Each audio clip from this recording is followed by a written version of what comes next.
நம்ம இந்த தலைவணிக்கு ஜெபிப்போம். பரலோக தகப்பனே, உம்மை துதிக்கிறோம், உம்மை ஸ்தோத்தரிக்கிறோம். இந்த மாலை வேளையிலே உம்மை நோக்கி பார்க்கிறோம். எங்களுக்கு ஜெபிக்க கற்றுத்தாரும், ஜெபத்தில் எங்களை நடத்தும். ஒரு மிகவும் பிரயோஜனமுள்ள ஒரு நேரமாக இருக்கட்டும். கர்த்தாவே, உம்முடைய உள்ளத்தில் இருக்கிற வாஞ்சைகளை ஜெபமாக எடுக்க உம்முடைய வார்த்தையிலிருந்து அதை எங்களுக்கு எடுத்து தருவீராக. ஆசீர்வதித்தல் இந்த நேரத்தை எங்களுடைய ஜீவியத்தை மாற்றட்டும், எங்கள் உலகத்தை மாற்றட்டும், பெரிய மாற்றத்தையும் முன்னேற்றத்தையும் உண்டு பண்ணட்டும். எல்லா விதத்திலும் கர்த்தாவே, வந்திருக்கிற ஜனங்கள் அவருடைய வாழ்க்கையில் ஒரு அற்புதமான அனுபவமாக இருக்கட்டும். இன்னும் தூரத்திலிருந்து இதில் கலந்து கொண்டிருக்கிறவர்களுக்கும் இது அற்புதமான ஒரு ஆராதனையாய் பல காரியங்களை கற்றுக்கொள்ளக்கூடிய ஒரு நேரமாக இது இருக்கட்டும். இயேசுவின் நாமத்தில் ஜெபிக்கிறோம், ஆமென். வெள்ளிக்கிழமைகளில் நாம் கூடி வந்து ஜெபிக்கிறது மட்டும் இல்லை, ஜெபிக்க கற்றுக்கொள்ளவும் செய்கிறோம். இது ரொம்ப முக்கியம். சீஷர்கள் சொன்னாங்க, ஜெபிக்க கற்றுத்தாருன்னு கேட்டாங்க. அப்போ ஏதோ கற்றுக்கிறதுக்கு நிறைய இருக்குதுன்னு நினைக்கிறேன். அதில் அவங்க ஒன்றும் தெரியாத ஆளுங்க கிடையாது. அவங்களே சொல்கிறாங்க, ஜெபிக்க கற்றுத்தாரும். அப்போ நமக்கும் இதில் கற்றுக்கொள்கிறதுக்கு நிறைய இருக்கிறது. இது சபையினுடைய வேலை. அதனால தான் இங்கே வாரத்துக்கு ஒரு நாள் கூடி வர்றோம். வாரத்துக்கு ஒரு நாள் 1 மணி நேரம் ஜெபம் பண்ணால் போதாது. இந்த ஒரு நாள் தான் நம்ம கூடி வர முடியுது. இந்த நேரத்தை ஜெபிக்க கற்றுக்கொள்ளவும் அதை ப்ராக்டிஸ் பண்ணவும் நம்ம பயன்படுத்துகிறோம். நீங்கள் தினந்தோறும் உங்கள் வீட்டில் இந்த ஜெப வாழ்க்கையில் பெருகும்படியாக இது உதவும் என்று நம்புகிறேன். இதில் ஒரு பர்டிகுலர் மெத்தடை யூஸ் பண்ணுறது என்னென்னா, வேத வசனத்தையே ஜெபமாக ஏறெடுப்பது, ப்ரேயிங் த பைபிள். ஏன் அதை பண்ணுறோன்னா, கர்த்தருடைய வார்த்தையை வாசித்து அது தியானித்து அதிலிருந்து ஜெபங்களை ஏறெடுக்கும்போது கர்த்தருடைய உள்ளத்தில் இருக்கிற காரியங்களை நாம் ஜெபமாக ஏறெடுக்கிறோம். நிறைய நேரத்தில் இந்த நம்முடைய வாழ்க்கையின் பிரச்சனைகள், தேவைகள் இதெல்லாம் அதில் வந்துடுது பாருங்கள். நாம் நினச்சி பார்க்காம இது ஒரு பிரச்சனைன்னு நம்ம நினைக்காததாக இருக்கும். ஆனால் வேத வசனம் அதை நமக்கு எடுத்து காட்டும். நம்முடைய உள்ளத்தின் பிரச்சனைன்னு நாம் கவனிக்காமல் இருப்போம், ஆனால் வசனம் அதை எடுத்து காட்டும். நம்ம உலகத்தில் இதுதான் பிரச்சனைன்னு நாம் கவனிக்காமல் இருப்போம், வேத வசனம் அதை எடுத்து காட்டும். அப்போ ஒவ்வொரு தடவையும் ஜெபிக்க வரும்போது அது ஒரு புதிய அனுபவமாய் மாறுகிறது. இன்றைக்கி என்ன ஜெபிக்க போகிறோன்றது நமக்கே தெரியாது. நம்ம இந்த வசனத்தை வாசித்து அதிலேருந்து காரியங்களை புரிந்து கொள்ளும்போது ஆவியானவர் நம்ம ஜெபத்தில் நடத்துகிறார். இந்த ஜெபம் ரொம்ப வேறு ஒரு லெவலில் நிச்சயமாக இருக்கும். அப்போ இதில் 90 சங்கீதங்களை முடிச்சிட்டோம். இன்றைக்கி 91வது சங்கீதத்தை பார்க்க போகிறோம். 91வது சங்கீதத்தை வாசிக்கிறதுக்கு முன்னாடி இதை குறித்த சில காரியங்களை சொல்லிடுறேன். யார் எழுதின சங்கீதம் இது? சிலர்லாம் சொல்கிறாங்க மோசே எழுதினார்னு. ஏன்னா 90வது சங்கீதம் மோசே எழுதினார்னு போட்டே இருக்குது. அதனால் 91 அவரை தான் இருக்கும் அப்படிங்கிற மாதிரி சொல்கிறாங்க. ஆனால் அப்படி போடலை. 91 மொட்டையாக இருக்குது அப்படியே மேலே. வேத வசனத்தில் கிட்டத்தட்ட 50 சங்கீதங்கள் யார் எழுதினார்கள் என்று சொல்லாமல் இங்கே பதிவாயிருக்கிறது. ஆத்தர் யாருன்னு தெரியல. அந்த 50களில் இது ஒன்று. சங்கீதம் 91 ஒன்று.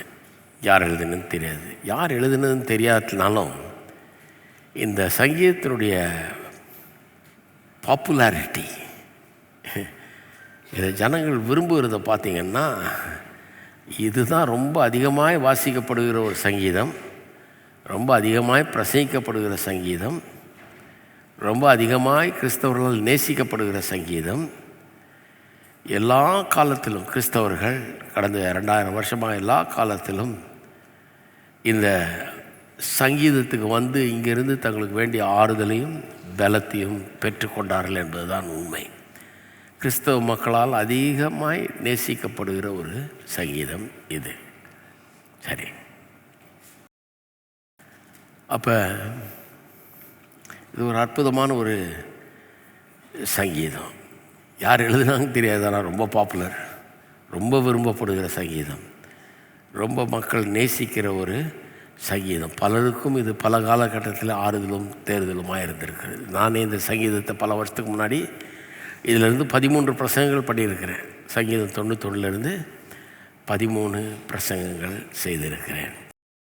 இந்த சங்கீதத்தில் ஒரு முக்கியமான காரியம் என்னன்னா, 3 குறிப்பிட்ட மூவ்மெண்ட்ஸை இங்கே பார்க்கலாம். 3 விதமாக போகுது இந்த சங்கீதம். ஒன்று வசனம் 1, 2 அதில் நான் வரும். 2ஆம் வசனம்லாம் பார்த்தீங்கன்னா நானுங்கிறது அங்கே பிரதானமாக இருக்குது. யாரை குறிக்கிறது? சங்கீதக்காரனை குறிக்கிறது. அவன் தன்னுடைய விசுவாசத்தை பற்றி அங்கே பேசுகிறான். தான் எப்படி கர்த்தரை விசுவாசிக்கிறான், தன்னுடைய தனிப்பட்ட விசுவாசத்தை குறித்து அவன் பேசுகிறாங்க. 2வது மூமெண்ட் என்னென்னா 3லேருந்து 13ஆம் வசனம் வரைக்கும். அதில் பார்த்திங்கன்னா நீன்னு வரும். உன்னை, தமிழில் பார்த்திங்கன்னா உன்னைன்னு வரும், அந்த மாதிரி வரும். இங்கிலீஷில் பார்த்திங்கன்னா அது யூ அப்படின்ற வார்த்தையில் வரும். முதல் 2 வசனம் இங்கிலீஷில் பார்த்திங்கன்னா ஐன்னு வரும், ரொம்ப முக்கியம். 3லேருந்து 13ஆம் வசனத்தில் மறுபடியும் யூன்னு வரும். அதாவது சங்கீதக்காரன் இதை வாசித்து இதை பிரசங்கிக்கப்படுகிறத கேட்கிற ஜனங்களுக்கு என்ன சொல்ல விரும்புகிறான் என்பதாக பார்க்குறான். ஜனங்களுக்கு ஒன்று சொல்கிறான், நீ இதை நம்பினா உனக்கு இப்படி நடக்கும் அப்படின்னு. சரி, 3வது மூமெண்ட் என்னென்னா திரும்பவும் இந்த தடவை சங்கீதக்காரனை குறித்து ஐன்னு சொல்லலை, நான்ன்றது சங்கீதக்காரனை குறிக்கல. 14லேருந்து 16 வசனங்களில் பார்த்திங்கன்னா இது தேவனை குறிக்கிறது. நான் என்னை நம்புகிறவனுக்கு நான் என்ன செய்வேன் அப்படிங்கிறத கர்த்தர் சொல்கிறார். முதல் 1-2 வசனங்கள் சங்கீதக்காரன் தன்னுடைய விசுவாசத்தை பற்றி சொல்கிறான். 3லேருந்து 13 வரைக்கும் இந்த வாக்குத்தத்தங்களை விசுவாசிக்கிறவர்களுக்கு எதை பெறுவார்கள் என்பதை சங்கீதக்காரன் சொல்லுகிறான். 14லேருந்து 16 வரைக்கும் தேவன் எப்படி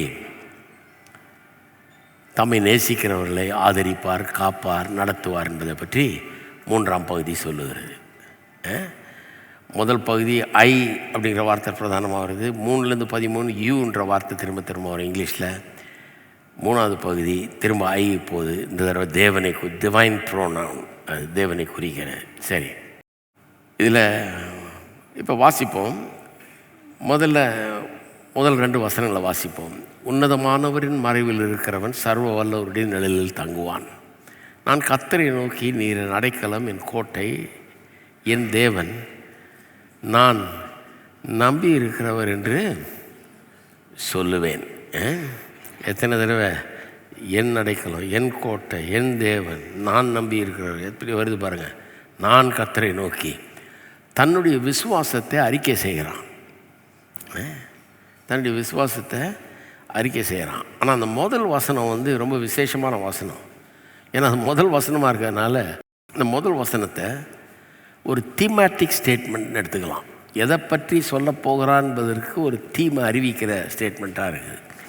உன்னதமானவரின் மறைவில் இருக்கிறவன் சர்வ வல்லவருடைய நிழலில் தங்குவாங்கிறது இந்த சங்கீதத்தினுடைய மொத்த கருத்தையும் உள்ளடக்கியதாக அது இருக்கிறது. ஆனால் அதை சொன்ன உடனே அவன் என்ன பண்ணுறான்? தன்னுடைய விசுவாசத்தை அவன் அறிக்கை செய்கிறான். நான் கர்த்தரை நோக்கி, நீர் என் அடைக்கலம், என் கோட்டை, என் தேவன், நான் நம்பி இருக்கிறவர் என்று சொல்வேன் என்று அறிக்கை செய்கிறான். அப்போ அதாவது இது ஒரு அற்புதமான விசுவாச அறிக்கையாக இருக்கிறது என்பதை கவனிக்கணும். நான் ஏற்கனவே போதிச்சிருக்கேன் நிறையா. எதை விசுவாசிக்கிறோமோ அதை அறிக்கை செய்யணும். தேவன் உங்களுக்கு என்னவாக இருக்கிறார் என்பதை நீங்கள் அறிக்கை செய்யணும். என்னவா இருக்கிறார்ன்றது தெரிஞ்சுக்கிட்டீங்க. என்னவா இருக்கிறார்ன்றது அறிக்கை செய்யும்போது தான் அதை நீங்கள் சொந்தமாக்கி கொள்ளுகிறீர்கள் இல்லையா? அப்போ இவன் கர்த்தரை நோக்கி என் அடைக்கலம், என் கோட்டை, என் தேவன், நான் நம்பி இருக்கிறவர் அப்படின்னு ஏன் சொல்லுவேன்றான்? என்ன அதெல்லாம் நான் எடுத்துக்கிறேன். எனக்கு அவர் இப்படி இருக்கிறார், இவர் என் தேவன், என் கோட்டை, என் அடைக்கலம், நான் நம்பி இருக்கிறவர் அப்படிங்கிறத தன்னுடைய ஒரு ப்ரிவிலேஜாக, ஸ்லாக்கியமாக, ஆசீர்வாதமாக அவன் எடுத்துக்கொள்ளுகிறான். இதில் முக்கியமாக கவனிக்க வேண்டியது என்ன? தேவனை இவனா சொல்கிறான், அவர் என் கர்த்தர், என் ஆண்டவர் என்பதை அறிக்கை செய்கிறான். நான் நம்பி இருக்கிறவர் என்று சொல்லி அறிக்கை செய்கிறான். அப்போ இன்றைக்கு இங்கே கூடி வந்திருக்கிறோம். நீங்கள் இயேசுவை உங்கள் ஆண்டவராக, இரட்சகராக, உங்கள் அடைக்கலமாக, கோட்டையாக, நீங்கள் நம்பியிருக்கிறவராக, உங்கள் தேவனாக சொல்வீர்களா? அறிக்கை செய்கிறீர்களா? அதை வாயால் சொல்கிறீங்களா? அவரின் கர்த்தர், அவரின் தேவன், அவரின் அடைக்கலம், என் கோட்டை, நான் நம்பி இருக்கிறவன் என்று வாயால் சொல்கிறீங்களா? நீங்கள் சொல்லுங்கள். அதில் பெரிய ஒரு வல்லமை நிச்சயமாக இருக்கிறது. அப்போ என்ன அற்புதமான ஒரு காரியத்தை இங்கே வேதவசனம் நமக்கு போதிக்கிறது பாருங்கள். விசுவாசத்தை குறித்த ஒரு முக்கியமான சத்தியம். விசுவாசம் ஏதோ ஒன்று வாசித்தோம், அங்கே இது இப்படி சொல்லியிருக்கு, எனக்கு தெரியும் இது அப்படின்றது. எத்தனை பேருக்கு சங்கீதம் 91 தெரியும்? வீட்டுக்கு வீடு கிறிஸ்தவர்கள் வீட்டில் எல்லாருக்கும் தெரியும். அவங்க எல்லாம் வாசித்திருக்காங்க. நான் கர்த்தரை நோக்கி நீர் அடைக்கலமின் கோட்டையின் தேவன் நான் நம்பி இருக்கிறேன் என்று சொல்லுவேன். நான் சின்ன வயசுலேருந்து வாசித்திருக்கிறேன்.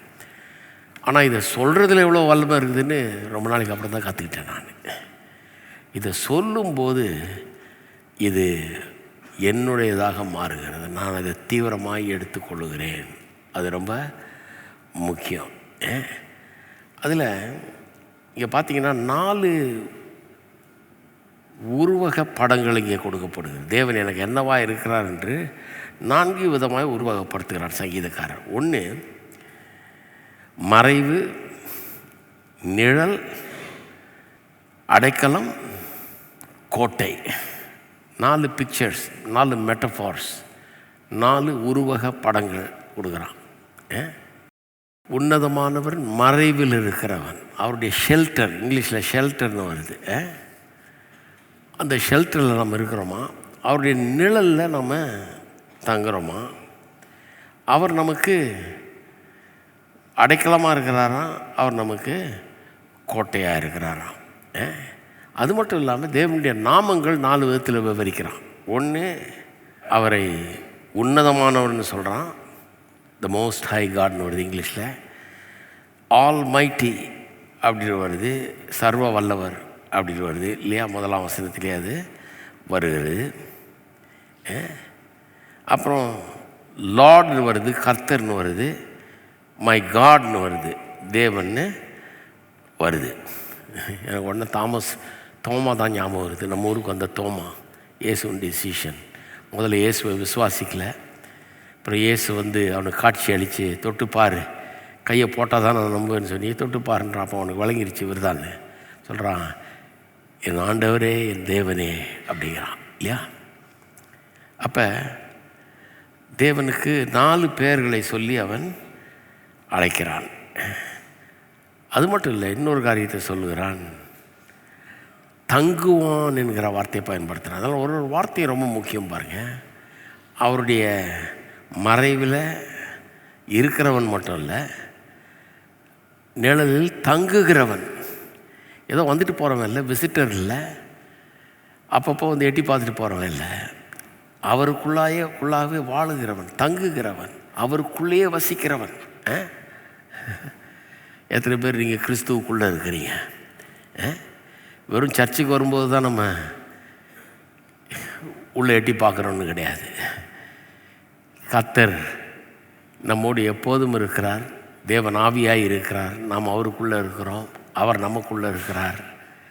அப்போ அவருக்குள்ளே நாம் இருக்கும்போது வேதவாசனை சொல்லுது, உன்னதமானவருடைய மறைவில் இருக்கிறோம், சர்வ வல்லவருடைய நிழலில் தங்கி இருக்கிறோம். அவர் நம்முடைய கர்த்தராக இருக்கிறார், நம்முடைய தேவனாக இருக்கிறார், கோட்டையாக இருக்கிறார், அடைக்கலமாக இருக்கிறார், நம்பி இருக்கிறவராக இருக்கிறார். இதெல்லாம் நம்முடைய ஸ்லாக்கியமாக இருக்கிறது. அப்போ இந்த தங்குவான்ற வார்த்தை இன்னொன்று சொல்லுது. அது என்ன? தொடர்ந்து தேவனோடு ஆழ்ந்த ஐக்கியத்திலே வாழ்வதை குறிக்கிறது. அவரோடு கூட உள்ள ஐக்கியத்திலே தொடர்ந்து வாழ்வதை குறிக்கிறது. நிறைய கிறிஸ்தவர்கள் ஏதோ ஒரு பிரச்சனைனா கோயிலுக்கு போவாங்க. நிறைய கிறிஸ்தவருடைய பழக்கம் ஆகிடுச்சு அது.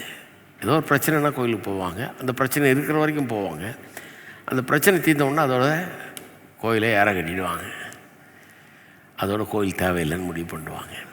மறுபடியும் நீங்கள் அவளை பார்க்கும்போது ஏதோ ஒரு பிரச்சனை வந்திருக்குன்னு அர்த்தம். ஆனால் தான் திருப்பி வந்திருக்கிறாங்க.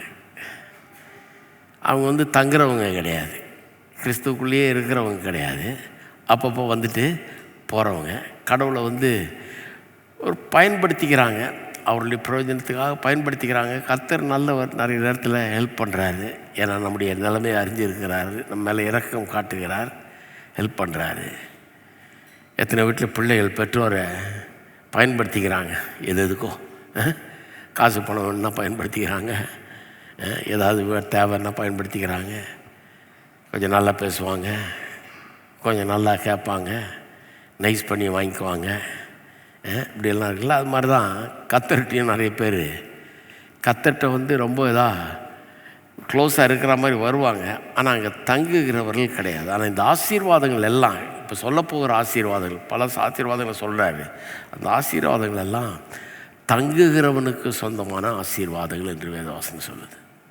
எத்தனை பேர் தங்குகிறவர்கள்னு சொல்கிறீங்க நீங்கள்? தங்குகிறவர்களுக்கு சொந்தமான ஆசீர்வாதம், அதுதான் உங்களோட தங்குமிடமா? அவருக்குள்ளே தான் இருக்கிறீங்களா? நீங்கள் அவருடைய மறைவில் தான் இருக்கிறீங்களா? அவருடைய நிழலில் தான் தங்கி இருக்கிறீங்களா? இது ரொம்ப முக்கியம். பாருங்கள், அடுத்து 6 வசனம். முதல்ல இதை சொல்லி நாம் ஜெபம் பண்ணுவோம். நாம் அவருக்குள்ளே தங்கி இருக்கிறோம். தங்கி இருக்கிற ஸ்லாக்கியத்தை பெற்று, இது லேசான ஸ்லாக்கியம் கிடையாது. பாருங்கள், பழைய ஏற்பாட்டில் மக்கள் பக்கத்தில் கூட வர முடியாது, தேவாலயத்துக்கு வெளியே நிற்கணும். வருஷத்துக்கு ஒரு பிரதான ஆசிரியர் மட்டும் உள்ளே போக முடியும், ரத்தத்தை கொண்டு போய் தெளிக்க முடியும். அப்படியே இருந்து அப்படியே பார்த்துட்டு அப்படியே போக வேண்டியதுதான், உள்ளெல்லாம் வர முடியாது. இங்கே பிரதான ஆசாரியர் உள்ளே போனான்னு அந்த மகா பரிசுத்த ஸ்தலம், அதில் தேவன் இருக்கிறார், அவனே வருஷத்துக்கு ஒரு தடவை தான் போக முடியும். அப்படி இருந்தது. அப்போ தேவனுடைய பிரசன்னத்தில் போகிறதுங்கிறது ஒரு ரொம்ப கடினமான ஒரு காரியம். ஏன்னா பாவ மனிதன் தேவனோடு கூட போய் அங்கே ஐக்கியம் கொள்வதுன்றது ரொம்ப கஷ்டமான ஒரு காரியம். அப்படி இருந்தது. இப்போ கல்வாரி சிலுவை இயேசு நமக்காக மரித்ததுனால, மீட்பை உண்டு பண்ணதுனால, அவரை விசுவாசிக்கிற நம்ம எல்லாருக்குள்ளே அவரே வாசம் பண்ணுறார். திரைச்சியில் 2ஆக கிழிஞ்சுது, உள்ளே இருக்கவர் வெளியே வந்துட்டார், நமக்குள்ளே வாசம் பண்ணுகிறாரு, நாம் அவருக்குள்ளே தங்கி இருக்கிறோம். இது ஒரு பெரிய பெரிய ஸ்லாக்கியம். அதாவது முதலாம் வசனம் நான் இப்படியே பிளெயினாக போதித்தேன். நான் போதிக்கிறப்ப உன்னதமான மறைவு சர்வ வல்லவருடைய நிழல்னா கிறிஸ்துவுக்குள்ளே இருக்கிற வாழ்க்கையை குறிக்கிறதுன்னே போதித்தேன் நான். கிறிஸ்துவுக்குள்ளான வாழ்க்கை. அப்போ நாம் பழைய ஏற்பாட்டு காலத்தில் யாரும் எண்ணி பார்க்க முடியாத ஒரு காரியத்தை இங்கே நாம் பெற்றவர்களாக இருக்கிறோம். அவருடைய மறைவிலே, அவருடைய நிழலிலே நாம் தங்குகிறோம். அவர் நம்ம கூடயே இருக்கிறார், நாம் அவர் கூடயே இருக்கிறோம். அவருடைய நிழல்லே தங்குறோம், அவருடைய மறைவிலே தங்குறோம். இது ஒரு அற்புதமான ஒரு காரியம். எத்தனை பேர் உள்ளம் பாராட்டுது அதை? இதை எண்ணி பார்த்து நம்ம கர்த்தரை துதிப்போம். ஸ்தோத்திரங்க தாவே, ஓ உமக்கு ஸ்தோத்திரம். இந்த பெரிய ஸ்லாக்கியத்துக்காக ஸ்தோத்திரம். எப்பேற்பட்ட ஸ்லாக்கியம் இது, எப்பேற்பட்ட ஒரு ஆசீர்வாதம் இது. எவருக்கும் கிடைக்காத ஆசீர்வாதத்தை, ஆபிரகாம், ஈசாக், யாக்கோப் போன்றவர்கள் கூட கிடைக்காத ஒரு ஆசீர்வாதத்தை எங்களுக்கு தந்திருக்கிறீர். உமக்குள்ளே உன்னதமானவருடைய மறைவிலே இருக்கும்படியாக, சர்வ வல்லவருடைய நிழலில் தங்கும்படியாக, உமக்குள்ளேயே வாசம் பண்ணும்படியாக, உம்மோடையே இருக்கும்படியாக, நீர் எங்களோடையே இருக்கும்படியாக இப்பேற்பட்ட ஒரு காரியத்தை நீர் உண்டு பண்ணியிருக்கிறீர்கள். உமக்கு ஸ்தோத்திரம். இவ்வளோ பெரிய ஸ்லாக்கியத்தை எங்களுக்கு தந்திருக்கிறீரே, உமக்கு ஸ்தோத்திரம் கர்த்தாவே. ஸ்தோத்திரம், ஸ்தோத்திரம், ஸ்தோத்திரம். இந்த ஸ்லாக்கியத்துக்காக ஸ்தோத்திரம், இந்த ஆசீர்வாதத்துக்காக ஸ்தோத்திரம். ஒவ்வொரு நாளும் எங்கள் உள்ளங்கள் இதை எண்ணி பார்க்கட்டும், பாராட்டட்டும் கர்த்தாவே, அதில் மகிழட்டும். எங்கள் கர்த்தர் நல்லவர், வாசலை திறந்து விட்டிருக்கிறார். இப்படி சமூகத்துக்கு வரும்படியாக வாசல் எங்களுக்கு திறந்து வைக்கப்பட்டிருக்கிறது. அவருடைய சன்னிதானத்தில் கிருபையை பெறும்படியாக அழைக்கப்படுகிறோம். தேவையின் நேரத்தில் கிருபையை பெறும்படியாக அழைக்கப்படுகிறோம். எப்பேற்பட்ட ஸ்லாக்கியம்! அதற்கும் மேலாக அங்கேயே தங்கி இருக்கும்படியாக, தஞ்சமடையும்படியாக, உமக்குள்ளே இருக்கும்படியாக ஆசீர்வதிக்கப்பட்டிருக்கிறோம். உமக்கு ஸ்தோத்திரம் கர்த்தாவே, ஸ்தோத்திரம், ஸ்தோத்திரம் தேவனே, உமக்கு ஸ்தோத்திரம். அடுத்தது 3ஆம் வசனத்திலிருந்து அங்கே 13ஆம் வசனம் வரை, 3லேருந்து 13ஆம் வசனம் வரை, இந்த 3லேருந்து 13ஆம் வசனத்தை பார்த்தீங்கன்னா, நம்மளால் வாசிக்கிறோம் பாருங்கள். அவர் உன்னை வேடனுடைய கண்ணிக்கும் பாழாக்கும் கொள்ளை நோய்க்கும் தப்பி வைப்பார். அவர் தமது சிறகுகளாலே உன்னை மூடுவார். அவர் செட்டைகளின் கீழே அடைக்கலம் புகுவாய். அவருடைய சத்தியம் உனக்கு பரிசையும் கிடவுமாம். இரவில் உண்டாகும் பயங்கரத்துக்கும் பகலில் பறக்கும் அம்புக்கும் இருளில் நடமாடும் கொள்ளை நோய்க்கும் மத்தியானத்தில் பாழாக்கும் சங்காரத்துக்கும் பயப்படாதிருப்பாய். உன் பக்கத்தில் 1000 பேரும் உன் வலது பக்கத்தில் 10,000 பேரும் விழுந்தாலும் அதை உன்னை அணுகாது. உன் கண்களால் மாத்திரம் நீ அதை பார்த்து துன்மார்க்கருக்கு வரும் பலனை காண்பாய். எனக்கு அடைக்கலமாய் இருக்கிற உன்னதமான கர்த்தரை உனக்கு தாபரமாய் கொண்டாய். ஆகையால் பொல்லாப்பு உனக்கு நேரிடாது, வாதை உன் கூடாரத்தை அணுகாது. உன் வழியிலெல்லாம் உன்னை காக்கும்படி உனக்காக தம்முடைய தூதர்களுக்கு கட்டளையிடுவார். உன் பாதம் கல்லில் இடாதபடிக்கு அவர்கள் உன்னை தங்கள் கைகள் ஏந்தி கொண்டு போவார்கள்.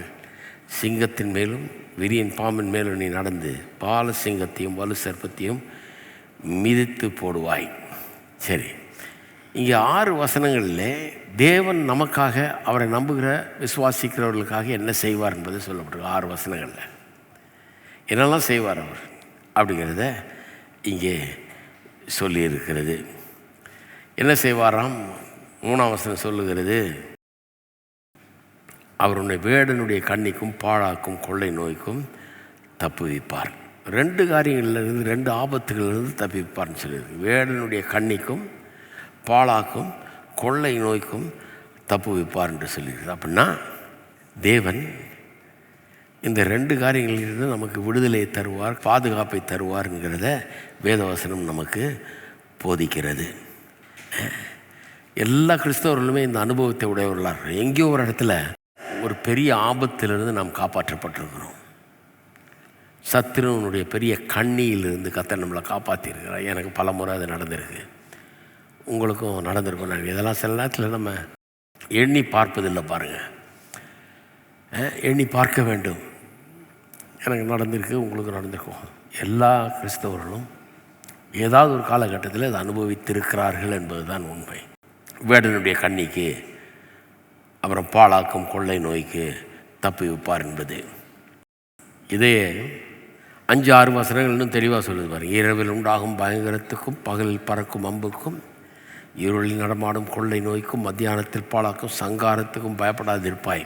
இதனுடைய எக்ஸ்பேன்ஷன் தான் அது. அதாவது சத்ரு பல விதத்தில் நம்மளை தாக்கி நம்மளை அழிக்க விரும்புகிறான். சத்ருவுக்கு நம்மளை பிடிக்காது. சத்ருவுக்கு நம்ம ஒரு பெரிய சத்ரு, எதிரி. ஏன்னா நம்ம தேவனுடைய பிள்ளைகள். அதனால் நம்மளை எப்படியாவது காலி பண்ணணும், எப்படியாவது அழிக்கணும், எப்படியாவது நாசமாக்கணும், எப்படியாவது ஒன்றும் இல்லாமல் ஆக்கணுங்கிற பெரிய முயற்சி இல்லாமல் இருக்கிறான். தந்திரமாக வேலை செய்கிறான். கண்ணி, சட்டில் கன்னிங்னஸ், தந்திரத்துக்கு பேர் போனவன் அப்படி வேலை செய்கிறான். அப்புறம் பயங்கரமாக வேலை செய்கிறான். பாழாக்கும் கொள்ளை நோய்கள் போன்ற காரியங்களை கொண்டு வந்து அப்படி பயங்கரமாக வேலை செய்கிறான். அப்போ இதில் இருந்தாலும் கர்த்தர் நம்மளை காத்திருக்காரா? உங்களை எத்தனை பேர் சொல்கிறீங்க எல்லாம் அனுபவிச்சிருக்கேன், என்னை காத்திருக்கிறாரு, இந்நேரம் உயிரோடையே இருக்க மாட்டேன், நான் இன்றைக்கி உயிரோடு இருக்கிறேன்னா கடவுளுடைய பெரிய கிருபைன்னு எத்தனை பேர் சொல்கிறீங்க? ஒரு 2 எக்ஸாம்பிள் சொல்கிறேன். 15ஆவது நூற்றாண்டில் இங்கிலாந்து தேசத்தில் லார்ட் கிரேவன் அப்படின்னு ஒரு பெரிய நோபல்மேன், பெரிய ஒரு ஐஸ்வர்யவான் இருந்தார். அவர் வாழ்ந்த காலத்திலே லண்டனில் ஒரு பெரிய கொள்ளை நோய் வந்து, அப்போல்லாம் கொள்ளை நோய் உலகம் முழுக்க பல இடங்களில் வந்து ஒரு தடவை வரும்போது கொத்து கொத்தாக அள்ளிட்டு போய்டும். ஆளுகளை சாவாங்க ஜனங்க நிறையா.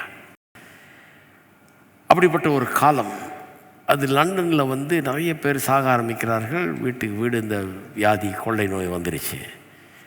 இவர் பெரிய பணக்காரர். ஒரு பட்டணத்தில் வீடு இருக்கிறது மட்டும் இல்லாமல் அவர் சொந்த ஊராகி கிராமத்துலேயும் வீடு வச்சுருக்கார். அங்கே கொஞ்சம் வீடுகள்லாம் தள்ளி தள்ளி இருக்கும், கொஞ்சம் தனியாக போயிருக்கலாம், இன்னும் கொஞ்சம் பாதுகாப்பாக இருக்கலாம். அதனால் குதிரையெல்லாம் பூட்டி வண்டி எடுத்துகிட்டு வர சொல்லியிருக்காரு. எடுத்துகிட்டு வந்து நான் அங்கே போயிடுறேன் கொண்டான்னு சொல்லி வண்டியை கொண்டு வந்து நிறுத்தியிருக்கான். இவர் ரெடி ஆகிட்டு அவருடைய பெரிய மாளிகையிலேருந்து அப்படியே அவர் ரூம்லேருந்து வெளியே வந்து அந்த ஹாலில் நடந்து போகிறாராம். அப்போ அங்கே வேலை செய்கிற ஒரு ஆள் இன்னொரு ஆள்கிட்ட பேசிக்கிறான். இன்னொரு வேலை செய்கிற ஆளோட பேசுகிறான். அவன் சொல்கிறான்னா, I suppose by my Lord's quitting London to avoid the plague, that is, God lives in the country and not in town. இவர் லண்டன்லேருந்து புறப்பட்டு கிராமத்துக்கு போகிறாருங்கிறத பார்க்கும்போது இவர் வணங்குகிற தெய்வம் பட்டணத்தில் வசிக்கிறவர் இல்லை, கிராமத்தில் தான் இருக்கிறாருன்னு நினைக்கிறாரு போல இருக்குன்னு சொல்கிறான் அவன். அது ஒரு இன்னசென்ட்டாக அவன் சொன்னது. ஒருவேளை உண்மையாகவே அவன் நம்பியிருப்பான். ஏன்னா ஜனங்கள் அந்த காலத்தில் அப்படிலாம் நம்பினாங்க இல்லையா? இந்த ஊருக்கு ஒரு தெய்வம், அந்த ஊருக்கு ஒரு தெய்வம், மலைக்கு ஒரு தெய்வம், பிளெயின்ஸுக்கு ஒரு தெய்வம், இப்படிலாம் நம்பினாங்க. அதெல்லாம் ஜனங்களுடைய நம்பிக்கை. இப்போ அவன் சொல்கிறான், இவருடைய தெய்வம் ஒருவேளை கிராமத்தில் பாதுகாப்பார் போல் இருக்குது, இங்கே பாதுகாக்க மாட்டார் போல் இருக்குதுன்னு சொல்லி கேட்ட உடனே இவர் ஒரு கிறிஸ்தவர். அதை கேட்ட உடனே இவருக்கு உள்ளே உறுத்துச்சான். ட்ரிப்பை கேன்சல் பண்ணிட்டாரான். கேன்சல் பண்ணிட்டு, இல்லை நான் இங்கேயே இருக்கிறேன்னு சொல்லிட்டு பெரிய செல்வந்தருவர் வெளியே போய் இந்த கொள்ளை நோயில் தவிச்சுக்கிட்டு இருந்த ஜனங்களுக்கு நிறைய பேருக்கு உதவி செஞ்சாராம். இவருக்கு ஒரு நாள் அந்த நோய் வரவே இல்லை, தப்பிச்சிட்டார். அதிலேருந்து சுத்தமாக அதிலேருந்து எஸ்கேப் ஆகிட்டார். ஒன்றுமே அவரை பாதிக்கலை. அவர் சொல்கிறார், my God lives everywhere and can preserve me in town as well as in the country. I will stay where I am. என்னுடைய தேவன் எங்கும் இருக்கிற தேவன். He is all present God. He is the omnipresent God. எல்லா இடத்துலையும் இருக்கிற தேவன். பட்டணத்திலையும் என்னை காப்பார், கிராமத்திலையும் என்னை காப்பார் என்று தேவன். ஆகவே நான் இருக்கிற இடத்துலையே இருக்கிறேன்னு சொல்லிட்டு எல்லா கொள்ளை நோய் பாதிக்கப்பட்டவர்களுக்கும் அவர் பெரிய ஹெல்ப் பண்ணாங்க. இதே மாதிரி ஒரு கதை சார்ல்ஸ் ஹேர்டன் ஸ்பர்ஜன் வாழ்க்கையில் நடந்துச்சு. சார்ல்ஸ் ஸ்பர்ஜன்றவர் பெரிய பிரசங்கியார். 1800 ஆண்டுகளில் அங்கே லண்டன் மாநகரத்தில் மிகப்பெரிய சபை, முதல் மெகா சர்ச் அவர் தான். 1854 ஆண்டு அவர் அப்போ தான் லண்டனில் வந்து வெறும் 12 மாதம் அங்கே பாஸ்டராக இருக்கார். ஒரு சபையில் யங் மேனாக புது பாஸ்டராக வந்திருக்கார் லண்டன் மாநகரத்துக்கு. அந்த லண்டன் மாநகரத்தில் 1854 ஆண்டு காலரா நோய் வந்துருச்சு. ஏசியாட்டிக் காலரா, நம்ம ஊர்லலாம் இருக்குமே காலரா, அந்த மாதிரி காலரா. இங்கே இருக்கவங்க எத்தனை பேர் நம்ம ஊர் காலராவை பார்த்துருக்கீங்கன்னு தெரியாது. இப்போலாம் அதை பார்க்குறதே இல்லை. காலரா நோயுடைய பயங்கரத்தை உங்களை நிறைய பேர் பார்த்துருக்க மாட்டேங்க. நான் பார்த்துருக்குறேன். நான் ஒரு 10-15 வயசு வரைக்கும் பார்த்துருக்குறேன். அதை இங்கே சென்னையில் பயங்கரமாக இருக்கும். தெருக்களில் ஒரு தெருவில் 100 பேர் சாவாங்க. அப்படியே ஒன்றுமே கொத்து கொத்தாக எடுத்துகிட்டு போவாங்க. வண்டியில் வந்து டக்கு தூக்கி போட்டுட்டு போயிட்டே இருப்பாங்க. பிள்ளைகளை, ஆண்களை, பெண்களை தூக்கி போட்டு போயிருப்பாங்க. அப்போல்லாம் நான் அதை பெருசாக நினைக்கல பாருங்கள். அது ஒரு சும்மா நின்று வேடிக்கை பார்த்துட்டு இருப்போம். எப்படியோ கர்த்தர் கிருபையாக காத்தார். இன்றைக்கி உயிரோடு இருக்கிறோம் நாங்கள். அவ்வளோ பேர் சாகும்போது நம்மளை கர்த்தர் பாதுகாக்கலைன்னா நிச்சயமாக இன்றைக்கி வரைக்கும் இருந்திருக்க முடியாது. அதெல்லாம் எண்ணி பார்க்குறேன் நான். அப்போ அந்த மாதிரி நோய் அங்கே லண்டனில் வந்துருக்குது. லண்டனில் வந்தப்போ இவர் அங்கே நிறைய ஆஸ்பத்திரிக்கு போய் விசிட் பண்ண வேண்டியதாக போச்சு. ஜனங்களை நிறைய பேர் மறிக்கிறார்கள். மறிக்கும்போது அவர்களை அடக்கம் பண்ண வேண்டியதாகிடுது. ஒரு யங் பாஸ்டர், இவர் வந்து ரொம்ப வாலிபன். இவர் வந்து 16-17 வயசுலேயே பிரசங்கம் பண்ண ஆரம்பிச்சிட்டார். இது நடக்கும்போது ஒரு 20 வயசு தான் இருக்கும் அவருக்கு. ஒரு யங் பாஸ்டராக இருக்கார். இவ்வளோ பண்ண வேண்டியதாக போச்சு. அப்புறம் ஒரு நாளாவது கல்லறைக்கு போகாத நாளே கிடையாதுன்றார். அந்த மாதிரி கிட்டத்தட்ட எவ்ரி டே கல்லறைக்கு போக வேண்டிய நாளாகிடுச்சு. இதை நான் ஒரு 6 வருஷத்துக்கு முன்னாடி வாசித்திருந்தேன்னா எனக்கு புரிஞ்சு கொள்வது கஷ்டமாக இருக்கும். ஆனால் இப்போ கொரோனாவை கடந்து வந்ததுனால எனக்கும் நல்லா புரியுது. நானும் ஒரு பாஸ்டராக இப்படிப்பட்ட ஒரு கொள்ளை நோய் மத்தியில் பாஸ்டராக இருந்தேன். எனக்கும் இந்த அனுபவம் கிடச்சிருக்குது. இந்த பட்டணத்தில் எவ்வளோ பேர் இறந்தார்கள், எவ்வளோ பேர் அந்த நோயினால் பாதிக்கப்பட்டார்கள். போய் பார்க்கக்கூட முடியல, விட மாட்டேன்றாங்க. வீட்டை விட்டு வெளியே வந்தாலும் அடிக்கிறாங்களே, எங்கே போய் பார்க்குறது? ஆஸ்பத்திரிலாம் போய் பார்க்க முடியாது. செத்து போனால் உடலை தர மாட்டேங்கிறாங்க. இத்தனை விசுவாசிகள்லாம் உடலை தரமாட்டேங்கிறான்னு கண்ணீர் விட்டு அழுகிறாங்க. சிலர் உடலை கிடச்ச உடனே அடக்கம் பண்ண கூப்பிட்றாங்க. எல்லா அடக்கத்துக்கும் நானாவது பாஸ்டர் ஜீவன், அது யாராவது ஒருத்தர் போவோம். எல்லா அடக்கத்துக்கும் போகணும். எப்படி அடக்கம் பண்ண மாட்டேன்னு சொல்ல முடியும்? போலீஸும் அதுக்கு தனி அனுமதி கொடுக்குறாங்க, பாஸ்டருங்க போய் அடக்கம் பண்ணலான்னு. எனக்கு ஞாபகம் இருக்குது, அடக்கம் பண்ண போகும்போது ஒரு முறை இல்லை பல முறை அங்கே லைனில் நிற்கிறோம். 8 வண்டிகள் எங்களுக்கு முன்னால் நிற்கிது, சாவு வண்டி. இதெல்லாம் உள்ளே போய் அவங்களெல்லாம் அடக்கம் பண்ண பிறகு தான் நீங்கள் பண்ண முடியும். ரொம்ப நேரம் ஆகும் சார், வெயிட் பண்ணுங்கன்ட்டான். நாங்கள் காரில் உட்காந்துட்ருக்கோம், வெயிட் பண்ணுறோம். 8 இது மாதிரி நான் அனுபவம் என் வாழ்நாளில் பார்த்தது கிடையாது. நம்ம அடக்கம் பண்ணும்போது இன்னும் ஒருத்தரோ 2 பேரும் வருவாங்க. சில நேரத்தில் அவங்க எங்கேயோ பண்ணிகிட்டு இருப்பாங்க, நம்ம எங்கேயோ பண்ணுவோம், ஒன்றும் தெரியாது. 8 வண்டிகள் ஒரே நேரத்தில் ஒரு இடத்துக்கு போனோம் பாருங்கள். இங்கே அடக்கம் நடக்குது, எதிர்க்க ஒரு கல்ற அங்கே நடக்குது, அதுக்கு பக்கத்தில் இன்னொரு கல்ற அங்கேயும் நடக்குது. ஒரு இடத்துலையும் மல்டிபிள் பரியல்ஸ், பல அடக்கங்கள் நடக்கிறது. என்ன மாதிரி ஒரு நம்ம உள்ளத்தையே உருக்குகிற ஒரு அனுபவம் அது. யாருமே உள்ளத்தில் அப்படியே களைப்பாயிடுவாங்க இதை பார்க்கும்போது. என்ன இது எல்லாம் நம்மெல்லாம் மனுஷன் தானே, இந்த ஜனங்களுக்கு எப்படி ஆறுதல் சொல்கிறது, இந்த ஜனங்களை எப்படி நம்ம இது பண்ணுறது அப்படின்னு தெரியாமல் கலங்கி போயிடுவோம் பாருங்கள். அதனோட நான் கடந்து வந்தேன், பார்த்தேன். நான் இதெல்லாம் பார்க்க வேண்டியதாகிடுச்சு. பார்த்தேன். ஸ்பர்ஜன் சொல்கிறாரு, அப்படி அவர் அனுபவிச்சிட்டு இருக்கும்போது ஃபிசிக்கலாகவும் இமோஷனலாகவும் அப்படியே ட்ரெயின்ட் ஆகிட்டாராம் ஒரு காலகட்டத்தில். சிக் அட் ஹார்ட், உள்ளத்தில் அப்படியே வியாதி விட்டுறவர் போல் ஆயிட்டார். அவர் அந்த பாஸ்டோரல் கேர், ஒரு மெய்ப்பனுடைய வேலை, இவங்களெல்லாம் போய் பார்த்து இவங்களுக்கு ஜெபம் பண்ணி ஆறுதல் சொல்லணும் இல்லையா, அதில் மூழ்கி போய் அந்த பாரத்தினால நசுங்கி போயிருந்தாராம். ஒரு நாள் தன்னுடைய வேலையெல்லாம் முடிச்சுக்கிட்டு வீடு திரும்புகிறாராம் பாருங்கள். வீடு திரும்பும்போது ஒரு ஃபியூனரலுக்கு போய் ஃபியூனரலை நடத்தி வச்சுட்டு வீடு திரும்புகிறாராம். அந்த ஷூ தைக்கிறவனுடைய கடையில், அங்கே வழியில் ஷூ தைக்கிறவனுடைய கடையில் வெளியில் ஒரு வாசகத்தை அவன் ஸ்லேட்டில் அவன் கையால் எழுதி போட்டிருக்கானான். அது என்ன வாசகம்? 9வது 10வது வசனம் இந்த சங்கீதத்துலேருந்து அவன் எழுதி போட்டிருக்கிறான். வந்துக்கிட்டு இருக்காரான். அவர் மனம் உடஞ்சி போய் களைப்பாகி அப்படியே வாழ்க்கையில் ரொம்ப நொந்து போனவராக வந்துக்கிட்டு இருக்காரான். 9-10 வசனங்களை 91ஆம் சங்கீதத்தில் எழுதி போட்டிருக்கானா. சொல்கிறாரு, எனக்கு அடைக்கலமாக இருக்கிற உன்னதமான கர்த்தரை உனக்கு தாவரமாய் கொண்டாய், ஆகையால் பொல்லாப்பு உனக்கு நேரிடாது, வாதை உன் கூடாரத்தை அணுகாது. சொல்கிறாரு, இன்ஸ்டண்ட்டாக இம்மீடியட்டாக இது என்னை உற்சாகப்படுத்தினதுன்றார். எரேமியா சொல்கிறார் இல்லையா, அப்படியே வார்த்தையை நான் உட்கொண்டேன், உடனடியாக பலனை பெற்றான்றான் பாருங்க. அந்த மாதிரி ஒரு பசியில் செத்துக்கிட்டு இருக்கவனுக்கு ஒரு துண்டு ரொட்டியும் ஒரு குடிக்க ஏதாவது கொடுத்தீங்கன்னா அவன் உடனே பேக்கப் ஆகிடுவான். ஆள் கண்ணை முழிச்சு பார்ப்பான், ஏன்னா உள்ள ஆகாரம் போயிருக்கு இல்லையா, பலப்படுறான். அந்த மாதிரி கர்த்தருடைய வார்த்தை, இந்த வார்த்தையை வாசிக்கிறார். எனக்கு அடைக்கலமாக இருக்கிற உன்னதமான கர்த்தரை உனக்கு தாபரமாய் கொண்டாய், ஆகையால் பொல்லாப்பு உனக்கு நேரிடாது, வாதை உன் கூடாரத்தை அணுகாதுன்றதை வாசித்த உடனே ஒரு புது பலன் நம்பிக்கையும் இவருக்குள்ளே வந்துட்டா மாதிரி ஆயிடுச்சான். சொல்கிறார், I was deeply and immediately encouraged. ரொம்ப ஆழமான விதத்தில் இந்த வசனம் என்னை பாதித்தது. என்னுடைய விசுவாசம் அந்த வசனத்தை அப்படியே பிடிச்சிச்சு அப்படின்றார். என் விசுவாசம் அந்த வசனத்தை அப்படி கவ்வி பிடிச்சிக்கிச்சு. அதை கேட்ட உடனே இது என்னது, எனக்கு தான் இது அப்படின்னு உள்ளே எடுத்துக்கிச்சான். அதை அவர் அப்படி சொல்கிறாரு. அதை மை ஃபெய்த் சொல்கிறாரு, appropriated the passage as a own. தனக்கு சொந்தமானதாக இந்த வார்த்தையை அப்படியே எடுத்துக்கொண்டது. I felt secure, refreshed, girt with immortality.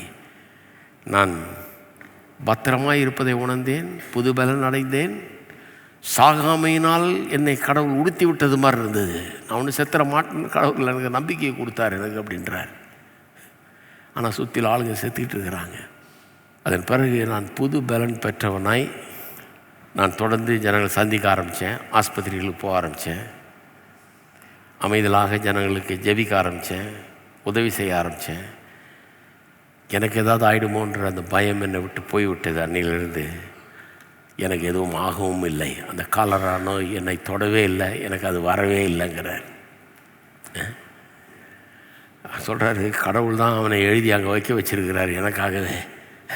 எவ்வளோ கர்த்தர் எவ்வளோ நல்லவர் பாருங்க. இந்த பிரசங்கியார் பாவம் நொந்து போயிருக்கிறாருன்னு அவர் வர்ற வழியில் ஒரு ஷூ தைக்கிறவன்ட்டு சொல்லி இதை எழுதி வையின்னு சொல்லி அவன் எழுதி வச்சு, இந்த இவ்வளோ பெரிய பிரசங்கியாக இருக்குது, அதுலேருந்து ஒரு ஆறுதல், ஒரு ஷூ கடைக்காரன்ட்டேருந்து இவ்வளோ பெரிய ஆறுதல். என்னுடைய ஆண்டவரை நான் அட்மயர் பண்ணுறேன்றார். என் ஆண்டவரை நினச்சி பார்த்து எனக்கு அவ்வளோ சந்தோஷம். என் ஆண்டவர் எப்படிப்பட்டவர், என்ன நினைக்கிறார், அவர் என் கூட இருக்கிறார், அவர் என்னை தனியாக விட்டுறல இந்த சூழ்நிலையில், எனக்கு தைரியத்தை தர்றார், எனக்கு பலத்தை தர்றாருங்கிற ஒரு நிச்சயம் எனக்குள்ளே வந்துருச்சு அப்படிங்கிறாரு. அப்போ வேடனுடைய கண்ணிக்கும் பாழாக்கும் கொள்ளை நோக்கும்ன்றது நம்முடைய வாழ்க்கையின் அநேக பேருக்கு நமக்கு அது அனுபவமாக இருக்கிறது. தப்பிச்சிருக்கிறோம் எத்தனையோ இதில். எத்தனை பேர் தப்பிச்சிருக்கிறீங்க? எல்லோரும் கரங்களை ஊற்றி கர்த்தருக்கு நன்றி செலுத்துவோம். ஸ்தோத்திரம் கர்த்தாவே. இந்த கோவிட்லேருந்தும் இதுபோல் கொள்ளை நோயிலிருந்தும் அள்ளி கொண்டு போகிற மரணத்தை ஏற்படுத்துகிற சகல ஆபத்துகள்லேருந்தும் எங்களை காப்பாற்றினபடி ஆளுமுக்கு ஸ்தோத்திரம். இந்நாள் வரைக்கும் எங்களை உயிரோடு வச்சிருக்கிறபடி ஆளுமுக்கு ஸ்தோத்திரம். தீங்கணுகாதபடி காத்தபடி கிருபைக்காக உமக்கு ஸ்தோத்திரங்க தாவே. இப்படி கிருபை இரக்கத்தை நாங்கள் எண்ணி பார்க்குறோங்க தாவே. உமக்கு ஸ்தோத்திரம் ஸ்தோத்திரம் ஸ்தோத்திரம் ஸ்தோத்திரம் தேவனே. உமக்கு ஸ்தோத்திரம் நன்றி செலுத்துகிறோம் தேவனே. ஸ்தோத்திரம் தேவனே. ஸ்தோத்திரம் தேவனே. உமக்கு ஸ்தோத்திரம். 4ஆம் வசனத்தில் தேவன் எப்படி நம்மை காக்கிறாருங்கிறத படம் போன்ற 2 விதத்தில் உருவகப்படுத்தி காண்பிக்கிறார். 4ஆம் வசனத்தை பாருங்கள். அவர் தமது சிறகுகளாலே உன்னை மூடுவார், அவர் செட்டையின் கீழே அடைக்கலம் புகுவாய்.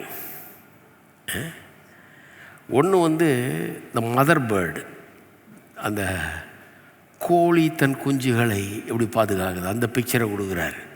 அதுபோல் மூடுறாராம் ஆபத்திலேருந்து நம்ம காக்கும்படியாக. என்ன அழகாக சொல்லியிருக்கார் பாருங்க. அவர் சட்டைகளின் கீழே அவர் தான் அந்த மதர் ஹென் மாதிரி, தாய் கோழி மாதிரி அவர் இருக்கிறார். வந்து அப்படியே ஆபத்து நேரத்தில் அப்படியே மூடிக்கிறாரு, நம்மளை தூக்கிக்கிறாராம். அவருடைய சத்தியம் உனக்கு பரிசையும் கேடகமாம். 2 காரியத்தை கொஞ்சம் பார்ப்போம். இந்த முதல் காரியம், கோழி தன் குஞ்சுகளை சேர்க்கறது போல் அவர் செய்கிறாருங்கிறத இயேசு அப்படியே பல வார்த்தைகளில் அவர் தன்னுடைய வாழ்நாளில் இஸ்ரவேல் மக்களை பற்றி சொல்லும்போது சொல்கிறார். மத்தேயு 23:37 பார்த்தீங்கன்னா சொல்கிறாரு, எருசலேமே எருசலேமே, தீர்க்கதரிசிகளை கொலை செய்து உன்னிடத்தில் அனுப்பப்பட்டவரை கல்லெறிகிறவளே, கோழி தன் குஞ்சுகளை தன் சிறகுகளின் கீழே கூட்டி சேர்த்து கொள்ளும் வண்ணமாக நான் எத்தனை தரமோ உன் பிள்ளைகளை கூட்டி சேர்த்து கொள்ள மனதாயிருந்தேன், உங்களுக்கோ மனதில்லாமல் போயிற்று. எத்தனை தடவை உங்களை கூட்டி சேர்க்கறதுக்கு எனக்கு மனதாக இருந்தேன். கோழி தன் குஞ்சுகளை கூட்டி சேர்க்குற மாதிரி சேர்க்கறதுக்கு மனதாக இருந்தேன். எத்தனை முறை உங்களுடைய ஒரு தாய் மாதிரி நான் நினச்சிக்கிட்டேன், உங்களை காக்க வேணும்னு நினச்சேன். ஆனால் உங்களுக்கும் அது மனது இல்லை அப்படிங்கிறாரு. அப்போ தேவன் அந்த தாய் கோழி மாதிரி ஒரு அருமையான பிக்சர். தன் குஞ்சுகளை அந்த கோழி எப்படி காக்குது பாருங்கள், எந்த மாதிரி காக்குது. நான் வீடியோவில் அன்றைக்கி பார்த்துக்கிட்டு இருந்தேன். ஒரு கழுகு பறந்து குஞ்சை தூக்கிட்டு போக பார்க்குது. ஒரு தாய் கோழி என்ன ஆக்ரோஷமாக அந்த இதை விரட்டி அடிக்க தெரியுமா உங்களுக்கு? அசந்துருவீங்க நீங்கள் பார்த்துருக்கீங்க. சில நேரம் சாதாரண நாய் புலியை துரத்துது, அதுக்கு ஒரு கோவம் வந்துருச்சுன்னா அதனுடைய குட்டியில் யாராவது எதாவது பண்ண வந்தாங்கன்னா அதுங்களுக்கு எங்கேருந்து வரும்போது சரியாது தைரியம், அந்த மாதிரி தைரியம். ஒரு கழுகு தூக்க பார்க்குது, ஒரு தாய் கோழி அதை ஆக்ரோஷமாக அதை எதிர்த்து நின்று தன்னுடைய குஞ்சை தூக்கிட்டு உள்ளே போயிடுச்சு பொந்துக்குள்ளே. ஆச்சரியமாக இருந்தது எனக்கு.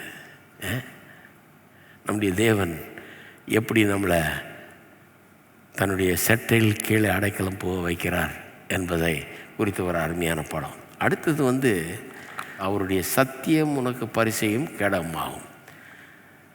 அவருடைய சத்தியம்னு வந்துருச்சு. ஏன்னா அந்த வார்த்தை ட்ரூத்துன்னு மொழிபெயர்த்திருக்காங்க பல ஆங்கில மொழிபெயர்ப்பில். ஆனால் NIVயில் பார்த்தீங்கன்னா யுவர் ஃபெய்த்ஃபுல்னஸ் அப்படின்னு மொழிபெயர்த்திருப்பாங்க. யுவர் ஃபெய்த்ஃபுல்னஸ் அப்படின்னா உங்களுடைய உண்மை. வெறும் சத்தியம்ங்கிறது அதுக்கு அடிப்படை, அந்த வார்த்தையினுடைய அடிப்படை அர்த்தம் அது. ஆனால் என்ன சொல்ல வர்றாரு, உங்களுடைய சத்தியம் உண்மை, நீர் உண்மை உள்ளவர், யூஆர் அ ஃபெய்த்ஃபுல் காட். அப்போ அதனால தான் தேவனுடைய குணாதிசயங்களை பற்றி போதிக்கிறோம். ஏன்னா வெறும் அவருடைய வார்த்தையை நம்புறது கிடையாது, அவருடைய வார்த்தையை நம்புறதுக்கு அவர் யாருன்னு நல்லா தெரிஞ்சிருக்கணும். வெறும் சில வசனங்களை எடுத்து வச்சுக்கிட்டு அதை நம்புறது இல்லை. இந்த வசனத்துக்கு பின்னால் யார் இருக்கிறாருங்கிற ஒரு ஆழமான அறிவு இருந்தால் அந்த வசனத்தை ரொம்ப அதிகமாக நம்புவோம். ஆபிரகாம் பற்றி வேதம் சொல்லுது இல்லையா, 15ஆம் அதிகாரத்தில் ஆதியாகமத்தில் 6ஆம் வசனத்தில் சொல்லுறோம். ஆபிரகாம் தேவனை விசுவாசித்தான், அது அவனுக்கு நீதியாக எண்ணப்பட்டது. ஆபிரகாம் வசனத்தை விசுவாசித்தான்னு சொல்லலை, விசுவாசித்தான், கர்த்தர் சொன்னது தான் விசுவாசித்தான் அவன். ஆனால் தேவனை விசுவாசித்தான்னு சொல்லியிருக்குது. கர்த்தர் சொன்னால் அவனுடைய சந்ததியை பூமியை நட்சத்திரத்தை போல ஆக்க போகிறேன்னாரு, அதான் வார்த்தை, அதை விசுவாசிக்கிறான். ஆனால் அதை பற்றி சொல்லும்போது வேதம் என்ன சொல்லுது, அவன் தேவனை விசுவாசித்தான். என்ன அர்த்தம்? அதை சொன்ன தேவன் யாருன்னு இவனுக்கு தெரியும். அதை சொன்ன தேவன் தான் இவனை அழைச்ச தேவன், இவன் கூட இருந்து இவனை சீமானாக்குன தேவன், இவனுக்கு வெற்றியை தந்த தேவன், ஜெயத்தை தந்த தேவன், எல்லாத்தையும் தந்த தேவன். அப்போ அதை யோசித்து பார்க்குறான். ஆபிரகாம் தேவனை விசுவாசித்தான். விசுவாசத்தில் 2 வகை இருக்குது. ஒன்று வசனத்தை விசுவாசிக்கிறது, இன்னொன்று இந்த வசனத்துக்கு பின்னால் இருக்கிற தேவனையே விசுவாசிப்பது. நான் சொல்கிறேன், வசனத்துக்கு பின்னால் இருக்கிற தேவனை குறித்த ஆழமான ஒரு அறிவு இருந்தால் வசனத்தை விசுவாசிக்கிறது ரொம்ப சுலபமாயிடும். வசனம் ரொம்ப முக்கியம். ஆனால் அதுக்கு பின்னால் ஒருத்தர் இருக்கார் இல்லையா, அந்த வசனத்தை சொன்னவர் அவர் நல்லவரா கெட்டவரா? இன்றைக்கி யாரோ என்னென்னமோ வாக்குத்தத்தெல்லாம் சொல்கிறாங்க. அதை செஞ்சிடறேன், இதை செஞ்சிடறாங்க, இப்படி செய்வேன் அப்படி செய்வேன்றாங்க, எல்லாம் வாக்கு கொடுக்குறாங்க. எல்லாரையும் நம்ப முடியுமா? ஒரு உலகத்தில் எல்லாரையும் நம்ப முடியாது. ஒரு சிலராக தான் நம்பலாம், அவங்க ரெக்கார்டு க்ளீனாக இருக்கும், அவங்க சொன்னதை செய்வாங்க. சிலர் நம்பவே முடியாது, நிறைய பேரை நம்பவே முடியாது. எவரையும் 100% ஃபுல்லாக நம்ப முடியாது. கர்த்தர் ஒருவர்தான், அவர் உண்மை உள்ளவர், அவர் தான் பொய்யுரையாத தேவன். அப்போ அவன் தேவனை விசுவாசித்தான், அவன் வசனத்தை விசுவாசித்தான்னு சொல்லாமல் தேவனை. ஆனால் கொடுக்கப்பட்டது வசனம், ஆனால் அவன் யாரை விசுவாசிக்கிறான்? அந்த வசனத்துக்கு பின்னால் இருக்கிற தேவன், அவரை விசுவாசிக்கிறான். அந்த அவர் உண்மை உள்ளவருங்கிறது தான், அதைத்தான் இங்கே குறிப்பிடுறாங்க. அவருடைய சத்தியம் உனக்கு பரிசையும் கிடக்குமாம்னா, உன்னை பாதுகாக்க போகிறது எது? வேடனுடைய கண்ணிக்கு பாலாக்கும் கொள்ளை உன்னை காக்கிறது என்ன? தேவன் தாய்க்கோழி மாதிரி காக்க போகிறார், மூடிக்குவார். இன்னொன்று அவருடைய சத்தியம், அவருடைய உண்மை தன்மை, அவருடைய ஃபெய்த்ஃபுல்னஸ், அவர் வாக்கு மாறாதவர், அவர் உண்மை உள்ளவருங்கிறது உனக்கு பரிசையும் கேடகமாயிருக்கும். ஆமென். இதுதான் அற்புதமான சத்தியம் பாருங்கள். அது நமக்கு பரிசையும் கேடகமாக இருக்குமா? அவர் உண்மை உள்ளவர், அற்புதமான தேவன் அவர் உண்மை உள்ளவர். கோழி தன் குஞ்சுகளை காக்கிறத பற்றி இயேசு சொன்னார்னு சொன்னேன். 91ஆம் சங்கீதத்தில் வர்ற சிறகுகளால் மூடுவார்ன்றது அவரே சொல்லிட்டார். எத்தனை முறை உன்னை கோழி தன் குஞ்சுகளை கூட்டி சேர்க்கிறது போல நான் எத்தனை தரமோ உன் பிள்ளைகளை கூட்டி சேர்த்து கொள்ள மனதாக இருந்தேன், உங்களுக்கோ மனதில்லாமல் போயிற்று என்று சொன்னார். இந்த அடுத்த காரியம், அவருடைய சத்தியம் உனக்கு பரிசையும் கடவுமாக இருக்குன்றது, அதையும் பார்க்குறோம் பைபிளில். ஆபிரகாம் தன்னுடைய சகோதரன் மகன் லோத்துவை மீட்க யுத்தத்துக்கு போகிறான் 5 ராஜாக்களை எதிர்த்து. இந்த 5 ராஜாக்கள் குதிரைகளும் போர் வீரர்களையும் வச்சுருக்காங்க, பயங்கர ஆர்மியெல்லாம் வச்சுருக்காங்க. இவன் சாதாரண வீட்டு வேலைக்காரர்கள் வச்சுருக்கான். போய் யுத்தத்துக்கு போயிட்டு ஜெயித்து அவங்க கொள்ளையடிக்க போனதெல்லாம் திரும்ப கொண்டு வர்றான் இல்லையா? அந்த கதை 14ஆம் அதிகாரத்தில் வருது. 14ஆம் அதிகாரம் முழுவதும் அந்த கதை தான். லோத்தையெல்லாம் தூக்கிட்டு போயிட்டாங்க, குடும்பத்தையெல்லாம் தூக்கிட்டு போயிட்டாங்க, அடிமைகளை எல்லாரையும் மீட்டு கொண்டாடுறான். கொண்டு வந்துட்டு 15ஆம் அதிகாரம் எப்படி ஆரம்பிக்கிறது? 15ஆம் அதிகாரத்தில் ஆபிரகாம் கொஞ்சம் பயத்தில் இருக்கான் போல இருக்கு. ஏன்னா இப்போ தானே போய் அவங்கள அடித்து நிமித்தி எல்லாத்தையும் பிடுங்கிட்டு வந்தான் இல்லையா? அவங்க சும்மா இருப்பாங்களா? அவங்க போய் 4 பேரை கூப்பிட்டு வர மாட்டாங்களா இல்லையா? அவன் ஒன்றும் வேடிக்கை பார்த்துட்டு இருக்க போகிறதில்ல. அவனும் போய் 4 பேரை கூப்பிட்டு வந்து திருப்பி யுத்தத்துக்கு வர வாய்ப்பு உண்டு. அதனால் ஒரு வேளை உள்ளத்தில் பயந்துட்டு இருப்பான். ஏன்னா இவன் ஒரு ராஜா இல்லை, அவங்க 5 ராஜாக்கள். அவங்கள்ட்ட ஆயுத பலம் இருக்குது, பண பலம் இருக்குது, எல்லாம் இருக்குது. அப்போ கர்த்தர் சொல்கிறாரு, இந்த காரியங்கள் நடந்த பின்பு, எந்த காரியங்கள் 14ஆம் அதிகாரத்தில் 5 ராஜாக்களை ஜெயித்த காரியங்கள் நடந்த பின்பு கர்த்தருடைய வார்த்தை ஆபிரகாமுக்கு தரிசனத்தில் உண்டாகி அவர், ஆபிரகாமே நீ பயப்படாதே, நான் உனக்கு கேடகமும் உனக்கு மகா பெரிய பலனுமாய் இருக்கிறேன்றார். கர்த்தர் சொல்கிறார், உனக்கு கேடகம் நான். அப்படின்னா என்ன அர்த்தம்? நான் சொன்ன வார்த்தை மாற மாட்டேன், நான் சொன்னதை நிறைவேற்றுவேன், நான் உண்மை உள்ளவர், நான் உன்னை அழைச்சவர், நான் உண்மை உள்ளவர், உன்னை கைவிட்டுற மாட்டேன், எவனோ வந்து உன்னை அடித்து தூக்கிட்டு போகிற மாதிரி நான் விட மாட்டேன். நான் அப்படியெல்லாம் செய்கிற ஆள் கிடையாது. நான் உனக்கு கேடகமாக இருப்பேன். யார்? நானே கேடகன்ற. அதைத்தான் சங்கீதக்காரன் சொல்கிறான். அவருடைய சத்தியம், அவருடைய உண்மை தன்மை உனக்கு பரிசையும் கேடகமாகும்.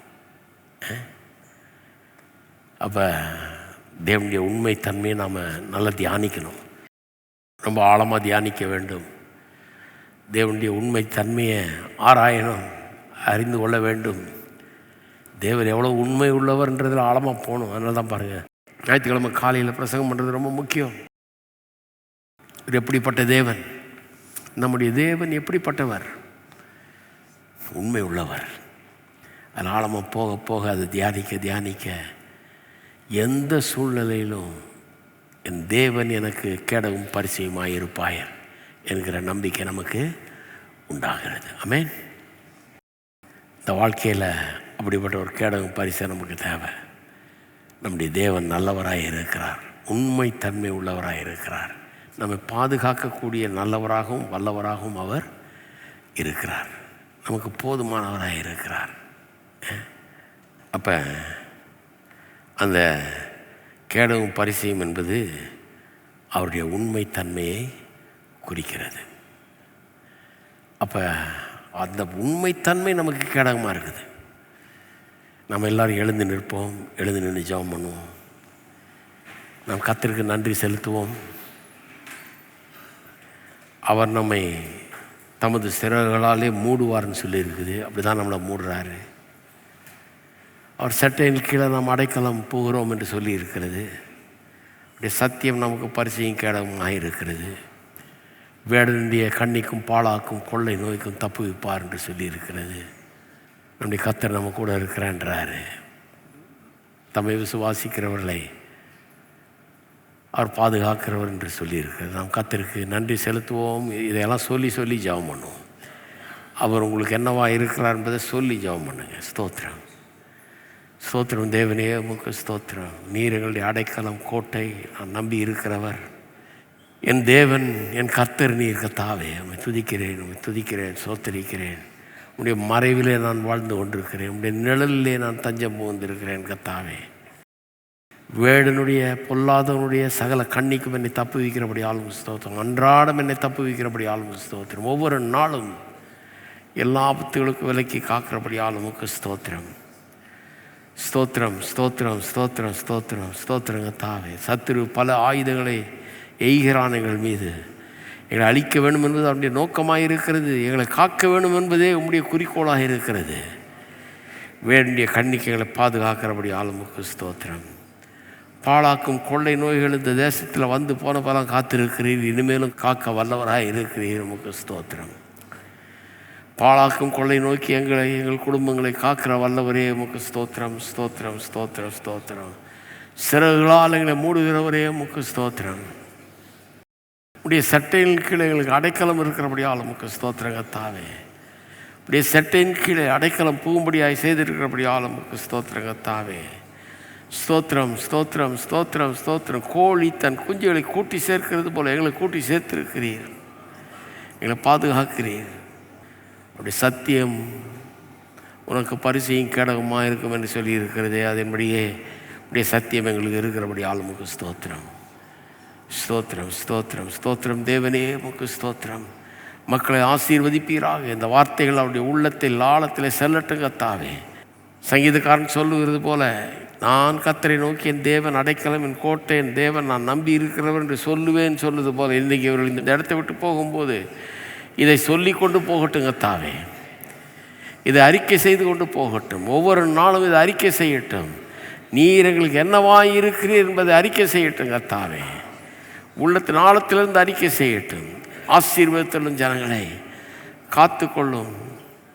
காத்து கொள்ளுங்க தாவே, ஆசீர்வாதத்தருளும். நீர் எங்களுக்கு உதவுகிறபடி ஆளுமுக்கு ஸ்தோத்திரம். உண்மைத்தன்மை உள்ள தேவனே உம்மை துதிக்கிறோம். Faithful God we praise you. ஓ உண்மையான தேவனே உமக்கு ஸ்தோத்திரம். உண்மையான தேவனே உமக்கு ஸ்தோத்திரம். வாக்கு மாறாத தேவனே உம்மை துதிக்கிறோம், உம்மை ஸ்தோத்தரிக்கிறோம்.